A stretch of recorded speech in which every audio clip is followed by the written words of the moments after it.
喺今集開始之前，希望睇緊呢條片嘅朋友，如果你中意今集嘅內容，希望你訂閱我哋頻道同按個 like 以作對我哋嘅支持。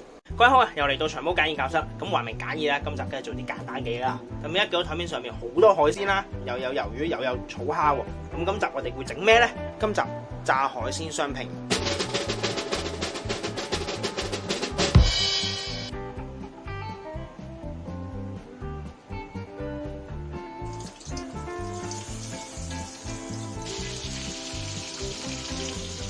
話明炸海鮮雙拼啦，梗係會有炸魷魚圈同埋炸草蝦噶啦，就會用翻啤酒漿嘅，即係我哋上次炸魚薯條嗰個漿嚟炸依兩樣嘢嘅。我哋而家就嚟處理魷魚啦。魷魚嘅話咧，我哋先掹咗佢中間條軟骨出嚟先。條咧魷魚嘅軟骨啦，先去咗佢啦，然後我哋將佢依兩隻翼掹咗出嚟，同一時間掹埋個皮啦。個雪白嘅魷魚筒出咗嚟啦，因為今次我哋唔可以片開啊嘛，我哋要做炸魷魚圈啊嘛，我哋要洗一洗佢入邊個囊。當清理完晒之後咧，我哋就可以嚟切啦，切咗啲翼位先，將仲有啲軟骨嘅組織啊，有啲皮嗰啲位咧，切一切咗佢，可以就咁開耳嘅個翼嗰度。到魷魚筒啦，要小心，因為我哋要做魷魚圈啊嘛，先切齊咗個底先。可以唔要嘅，視乎翻你中意食嘅厚度，可以切薄少少嘅，大概半寸位左右都可以噶啦。千祈唔好太厚，太厚就唔好食噶啦，太幼亦都唔好食嘅。最好咧就可以半寸位，切到嚟個頂咧，佢比較幼身噶啦，你越切就越細噶啦。呢個時候可以斜切嘅。咁最後呢個尖端位咧，你可以要又得，唔要亦都得嘅。啲魷魚圈咧就已經切好晒啦。鬚咧同上次一樣，先中間切開咗一半先。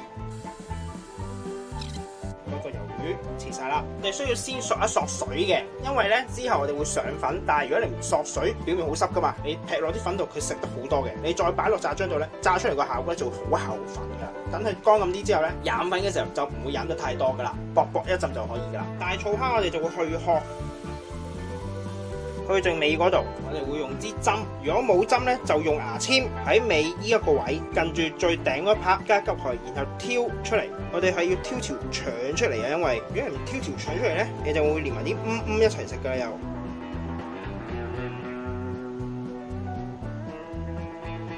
成條腸就出咗嚟啦，就隻蝦咧就去晒腸噶啦，就可以擺開一邊，先處理晒其他先。炸嘅時候咧，大家都知噶啦，佢一定會縮嘅。為免佢縮咧，有兩個方法嘅。第一係你又穿住條竹籤或者牙籤攞嚟炸，炸完之後咧掹翻佢出嚟。第二個方法咧就喺個底呢度開幾刀，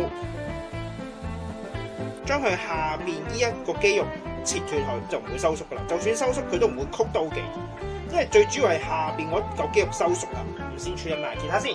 當所有蝦處理好晒之後咧，我哋會擺喺廚房紙嗰度印翻乾部分水分先。當炸漿準備好嘅時候咧，我哋炸海鮮啦。會先炸咗啲魷魚先嘅，因為魷魚比較多啊，咁我哋分2至3批炸啦。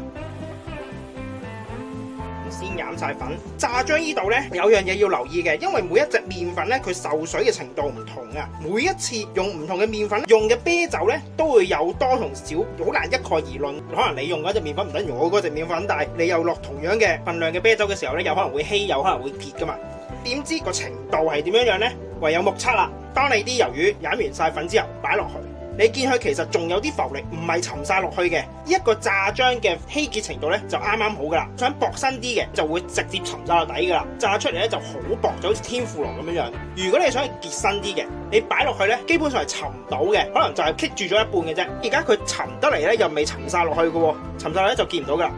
咁佢拿翻上嚟，見到佢咧其實係薄薄一浸嘅，可以炸出嚟係薄殼嚟嘅。視乎翻你想要薄身定厚身啦，呢個就你炸到咁上下咧，因為你魷魚有麵粉噶嘛，你個漿咧就只會越嚟越結嘅啫。有剩啤酒嘅時候咧，就逐少加翻落去啦，千祈唔好一次過加晒落去。一次過加晒落去之後咧，有可能會太稀啊，又要倒啲麵粉落去慢慢試啦。所以咧，我哋就會慢慢加啤酒，再試翻個稀結程度嘅。然後撈好晒啦，就可以炸啦。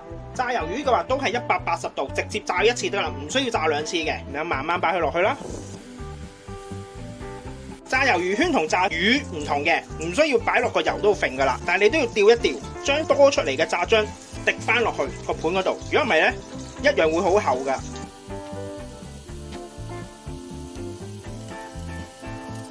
炸魷魚點知得味呢？其實好簡單嘅啫，你只需要炸到個殼咧脆咗，變咗金黃色就可以㗎。因為魷魚佢好快熟㗎，你唔好炸太耐，炸太耐咧就會韌㗎啦，到時咧就會食橡膠咁樣㗎啦。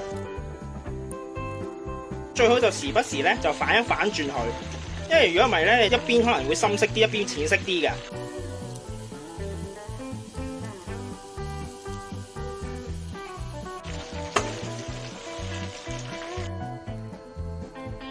差唔多啦，而家你見啲色都已經就可以夾翻咗上嚟啦。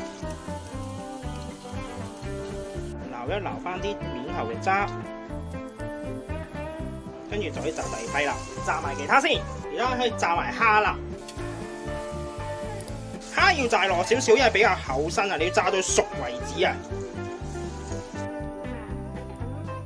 你會見到呢啲蝦咧，其實炸完之後咧，佢係冇曲晒㗎，因為喺個肚嗰度切開咗啊嘛，我哋將啲肌肉，咁所以你見到佢其實都係算直嘅。如果你想去直到成支筆咁樣樣咧，你就唯有拮住嚟炸。炸蝦已經差唔多啦，我哋夾埋佢上嚟。最後我哋就可以嚟上碟啦，好簡單嘅啫，先將蝦擺上去先啦。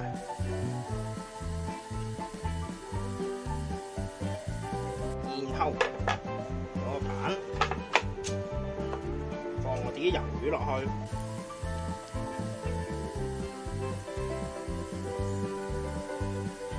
撻撻醬，最後可以擺我哋醃咗嘅洋葱，加多2片嘅檸檬。呢度炸海鮮雙拼亦都完成咗，咁希望大家鍾意啦！我哋下集再見，拜拜。